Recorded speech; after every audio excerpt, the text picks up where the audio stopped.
Okay guys, in this second video, we're going over numbers, well on the sheet at least, numbers 12 to 22, but again, that's going to be really label 32 to double X. So we're going to go ahead and start with 32 again. I know we started in the last video, but just to kind of go over it one last time. We know that 32 is going to be the cerebral aqueduct. This is where cerebral spinal fluid is going to be flowing from the third to the fourth ventricle. Next, we're going to have 24, which is the mammilary body. We know this is a bulge that comes from the hypothalamic floor. So the hypothalamus is here. That little bulge is going to be right through here. Next, we're going to have the pituitary gland. So the pituitary gland, if I'm going to rotate this brain a little bit for you, is going to be this little bulge right here. When you dissected this off the sheep brain, you notice there's a lot of nerve fiber, those brown bits that were attaching this. Well, there's actually blood on those brown bits. Those nerves right through here.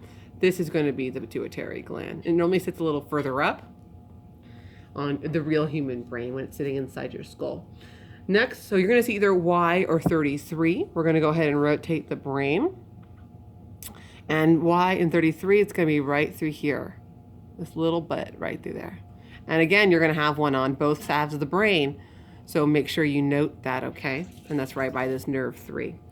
And so this is going to be the cerebral peduncle. And that's one of the major descending tracts in the midbrain. Okay, so both halves, left and right. Then we're going to go to E. Now E, so I'm going to put this down right through here, is going to be the fourth ventricle. And so I'm going to go over it more on the model, but that fourth ventricle, it's that space where cerebral spinal fluid is going to be flowing up into the base of the arbor vitae before it exits out to the fourth ventricle to go down to the rest of the spinal cord. So cerebral aqueduct flows into the fourth ventricle right here. Next, we're going to have the arbor vitae, right? So it's going to be that branching myelinated fibers in the cerebellum. Right through here, all this white matter. And remember, arbor vitae, tree of life. This kind of looks like a little bit of a tree. Next, we're going to have the pons. So the pons can either be a big W, or you're going to see the number 36. So let me rotate to the side for you. That's where that 36 is going to be. Or the W.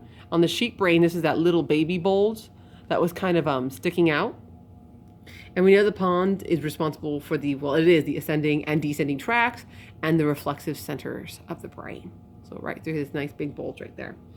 We're going to have Z, and we know Z is the medulla. And we know the medulla has a lot of responsibilities. For us, we're just going to quote the major, so yeah, right here, 39, right through here. It's just going to be the major vital centers. We'll summarize it that way, the vital centers. But you know, your textbook, there's a whole lot more that it actually does. So we're going to look at the all of, and that's going to be on the medulla. So let's go ahead and rotate like this. And let me bring this back to you so you can actually see it. There we go, 38. So sorry guys, let me kind of get this better for you to see. So if you look at this under portion of the brain, 38, these are going to be the little olive. And you're going to have one on the left and right portion. And we know the olive is going to be the location of the cell bodies of the neurons and between basically from here to the cerebellum, right? So this is where the bodies are, so we can have output between the two. And lastly, we're going to have pyramids. So we're going to rotate this again. It's so funky, it's hard to kind of get it nice and clear for you guys. But 39, these little pyramids right through here. This is where we're going to have fibers that are descending from the upper motor neurons in the medulla.